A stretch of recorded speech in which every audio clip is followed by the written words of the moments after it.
Most thought that night at the penthouse was the beginning of it all, but it wasn't. That was just a crack in a larger facade, something that had been building underneath for quite some time. From the moment they met at that gala event, there had been an undeniable polar mix of mutual admiration and something a little more electric. The press picked up on it, of course. George, a successful music executive with a thriving record label, and Lyla, a fashion queen and media personality, known for her entrepreneurial hustle and her place among Lagos's elite. People loved the idea of them as a couple, even if both insisted they weren't. They were just clever collaborators, using their chemistry, their appeal, to leverage bigger deals. And so, they entered into a multi-million-dollar partnership, a deal built on their combined image. But within that contract was a key clause. If either of them suffered a serious blow to their reputation, if their public image took a hit, the other had the right to buy out that person's stake at a reduced price. It was there to protect their joint brand from disaster. In public, they clarified that they were not a couple, just two professionals who worked well together. But behind the scenes, there was always this unspoken, palpable tension. Whenever they met, whether in a meeting or just dropping by the studio, it was obvious they felt something more. Lyla was determined to keep it strictly professional. She'd made it clear she didn't want to mix business with pleasure. But that night, despite her best intentions, she broke her own rule.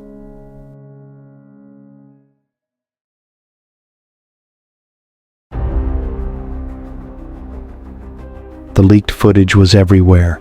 Twitter, Instagram, YouTube, no platform untouched. Lyla's name was trending, but not for her talent.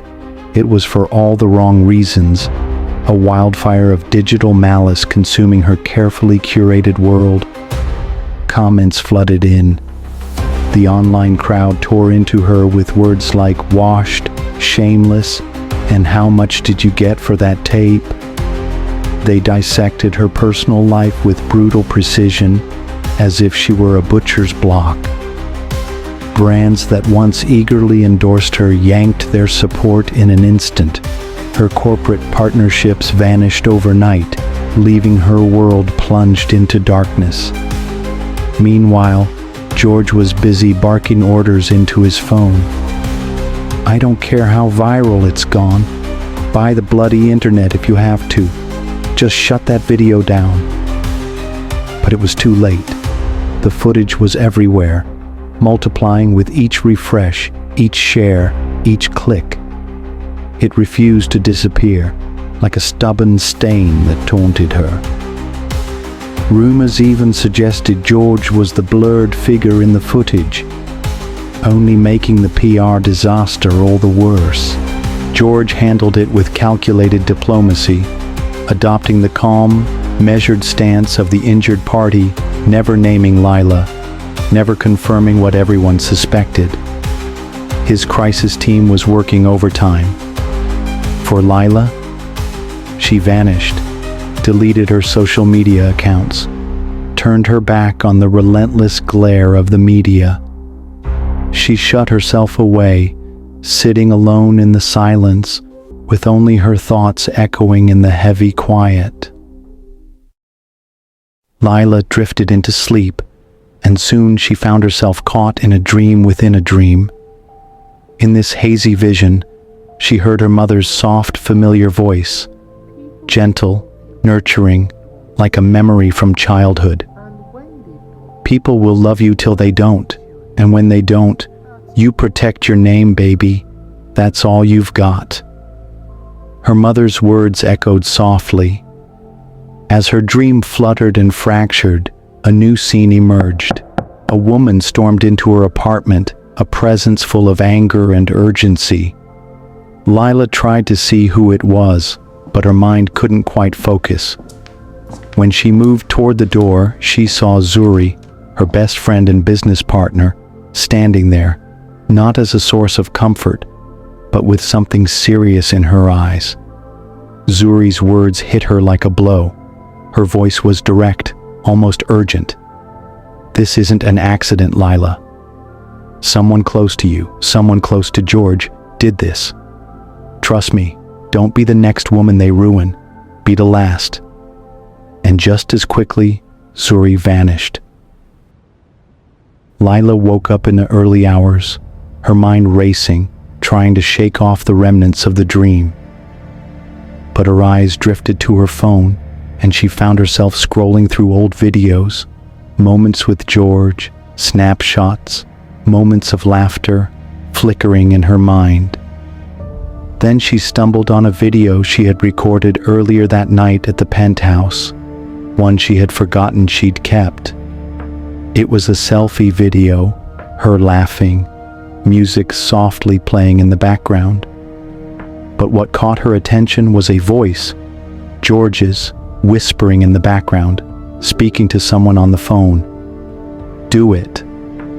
She replayed the clip again and again, trying to decipher what he was commanding, what exactly he wanted someone to do. The words made no sense, yet the urgency in his tone stayed with her. She played the clip repeatedly, but still the message remained elusive. Just a curt, commanding phrase that echoed in her mind, darkening her thoughts with more questions than answers. Her gaze drifted to the scandal footage, blurred yet unmistakably her. Something was off, though. The man's face had been cleverly doctored, indistinct, unrecognizable, and the scene, familiar yet somehow different. In Lagos, the life of a celebrity could sometimes be reckless and impulsive, night after night of impulsive choices. Maybe, she thought, this was just another reckless night buried deep in her past. Could it be her ex, Ben, trying to get revenge? No, that seemed unlikely. Ben wasn't the type for such a stunt. Still, the doubt gnawed at her, twisting her stomach with every silent heartbeat. She watched herself, raw, exposed, and beneath her calm exterior, a slow burn of anger began to simmer. Who could this be? She whispered aloud. A ghost from her past, or a carefully crafted lie?